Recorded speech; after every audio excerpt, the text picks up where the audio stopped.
Hello, my friend. In this conversation, we're going to talk about why people repeat the same results in life. My name is Jeff Faldon. I'm a neuro architect. I help people get in touch with what's going on in their subconscious and unleash that so that they can step into their most fullest expanded version of who they are. See, I'm going to talk about three things, and in these three things, you're going to be able to understand why we keep creating the life that we have and why we keep getting the same results in our lives. And you'll want to stay till the end because the last one is the most important. But understand the real issue behind why people repeat the same results in life is because your subconscious is running the show. And we have this thing called the reticular activating system, the RAS. And what that means is this is what determines what you focus on. And so we created our self-image as a child when we didn't understand a lot of things. You've heard me say this many, many, many times. 75% of what we know is by the age of 5. And I've had all kinds of people push back on that. But I just want you to think about, you learn to walk. You learn to brush your teeth. You learn to tie your shoes. You learned all the motor skills. Like watch a baby when it's born. It can't even hold its head up, right? It doesn't even know what a hand is. Like all of this stuff is created in the first 5 years of our life. And we make decisions. This is when our operating system is being formed. We make decisions about our own self-image based on our environment and based on what we experience. And this is a really important caveat here. Your subconscious takes everything personal, and it is the emotional brain. So your conscious doesn't start coming on the scene until 5, 6, 7 years old, right in there. And it's not a line, it starts evolving into that. So we make decisions about who we are. Dad comes home in a bad mood and brushes us off, and it happens over a number of times. We start making the decision that there's something wrong with us. That's why Dad doesn't want anything to do with us. But see, then what happens is our reticular activating system starts looking for evidence to prove that self-image. And this is why your life is perfectly designed to get the results that it's getting, because your RAS is looking for things that validate that self-image. Now, I know this gets crazy, my friend. This gets really, really, really crazy. But as someone that's worked with 7, 8, 9-figure entrepreneurs, I understand that a lot of this is created out of them wanting to prove that they have value, that they have significance. And once they get there and they recognize this didn't change the program, that's where I come in and start supporting them in understanding their genius and their ability to create programs and identities that overcompensated for the wound. And see, true healing is when you can reclaim the power that the wound denied you from experiencing. So for example, let's say you have a hard time asking for money, but as you start understanding your worth and your identity starts shifting to understand that the worth that you truly have, you start asking questions that reflect that. That's true healing, right? So what is it how do you see yourself? And the next thing is, what we do is we stay stuck. So this is number 2. We stay stuck in these programs because your subconscious is a goal-seeking mechanism on steroids. Now, this is the really, really important part. It's going to serve us the way it believes we want to be served. So how does that play out? If you believe that you're not intelligent, like I was raised in a time where my dad, called me shit for brains. Like that's what I was called lots of times. Now, I forgive him. We have a great relationship, all of that, and an understanding that I see the conscious mind wasn't developed yet to filter any of that stuff out. So we imprint that into us, and we don't look at this as being positive or negative. And so we go, okay, cool. This is how I'm supposed to show up. So let me give you a story. I was creating a blog, a website, posting every day. I made this challenge. I was going to do it for 90 days. I am about 15 days into it, and my whole insides wanted to turn inside out, and I couldn't figure out what was going on. I was journaling, and I didn't know how to do what I know how to do today, but I was searching, inquiring, and I'd done transformation work probably 15 years at that point. But what I did is I discovered that I made a decision that I wasn't intelligent. And so what was happening inside of me is I was coming up against that threshold, because only intelligent people can write um, this amount of content and being able to articulate things in a way that position themselves as somebody that is incredibly valuable. And my website got up into the top 100,000 websites in the world. Like, it was a big deal, created a course, all kinds of things. But inside, I had this program that I wasn't intelligent, because we were raised in a system that indoctrinated us to comply. And so anything out of that compliance, we were deemed as wrong. We were deemed as special, and we got put in special classes because they didn't know how to teach people that had exceptional gifts, right? And so what happens, we are in this system and we are rejected, humiliated because we got an F on a test or something like that. Well, what ends up happening is we make identity decisions.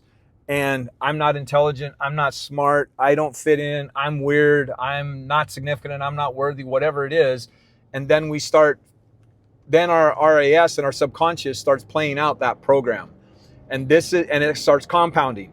And then pretty soon we are very risk adverse, like we are terrified of risks, because we have been so conditioned that if I take a risk and that I'm wrong, then I'm going to be abandoned from my tribe. And our tribe could just be our buddies, our friends, our family, our mental constructs that we've created about our family. So this starts getting into some really big issues. And this is why we just keep repeating the same thing over and over and over. And our subconscious wants to allocate energy efficiently and effectively. So this is why it creates habits, so that it doesn't have to rely on conscious resources to make decisions. So it turns them into habits. And just like brushing your teeth, you brush your teeth the same way every day. You put your shoes on the same way every single day. You don't have to use any cognitive resources for you to tie your shoes. It's just so automatic. And that's what ends up happening with all these habits. By the time we're 35 years of age, over 90% of our life is automatic. We have 40 to 60,000 thoughts every single day, and 90% of those thoughts are the same thoughts that we had the day before. So this is why it's important to start embracing change and start stepping into, how do I live? This is what midlife crisis is all about, is that by the time we're 40-ish, we've felt pretty much every experience there is. And so we want to go back to what we experienced when we were just becoming an adult, buying the hot rods, having the chicks, having whatever, right? Like listening to the songs. We want to relive what we experienced, that we want to relive the emotions that we experienced at that time, but that doesn't happen, right? So this is step 3. Step 3 is becoming aware of this, is you having the tools to start giving your subconscious clear and concise directions so that it can support you the way you want it to serve you instead of the way it wants to serve you. It wants to serve you. Its highest intention is to serve you. But if it doesn't have clear directions, it's going to gather data from all the things within you, and out of that, it's going to decide what is best for you, right? Like, friends, I can't tell you how serious that is, what I'm just telling right there, because our body is a biofeedback mechanism. And when we get sick, you have stuff going on mentally and emotionally and psychologically and spiritually sometimes, and our body fills up with cortisol, breaks down our immune system, and boom. And friends, there's lots of things going on that they don't want you to know what's going on, because if you don't have awareness, then you're not going to see how authority is running your life. And authority, intensity, and repetition are what create the beliefs that we have. And think about that word authority. The first part of that word is author, right? And so think about how you can start becoming the author of your life with this new awareness. Start doing some meditation. Start getting into the brain frequencies that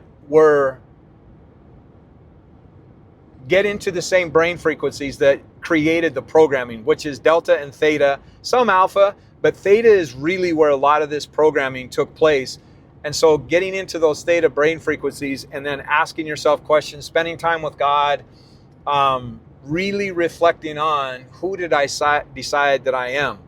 And the more you do this, the more power you're going to have. And the other thing I would encourage you to do, I love entrepreneurs. I'm an entrepreneur, obviously. that they think that it's another tactic. They think it's another strategy. They think that it's something outside of them.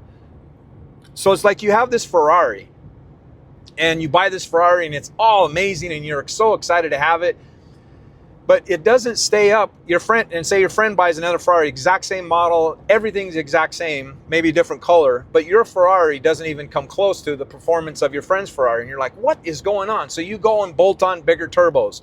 You go in and put bigger transmission in it, bigger tires, aerodynamics, what different fuel, all these different things, trying to get your Ferrari to keep up with him. But see, friends, that's not the issue. The issue isn't all the things that you're bolting onto the Ferrari. It is the operating system inside of the Ferrari, the computer that was put in there. And that computer was put in there by a guy that held the customer small and went, they just can't really handle this power because of his limiting beliefs. He put that operating system into that car. And so that car operated with a digital governor inside of it and was not ever going to reach its fullest potential until somebody comes along and looks at it and goes, hey, your computer is not the same as your friend's car's computer. So you put a different operating system in that car, and holy cow, it's a completely different car. And once it's a completely different operating system, all the turbos, all the things that you bolted on the outside of it end up operating at a whole other level. And now you kick your friend's car, right? Now you kick your friend's car's butt. That's how it's supposed to be. So this is why it's really important. It's not a strategy. It's not a technique. It's not another marketing campaign. It's how you see you. You are the common denominator in every area of your life.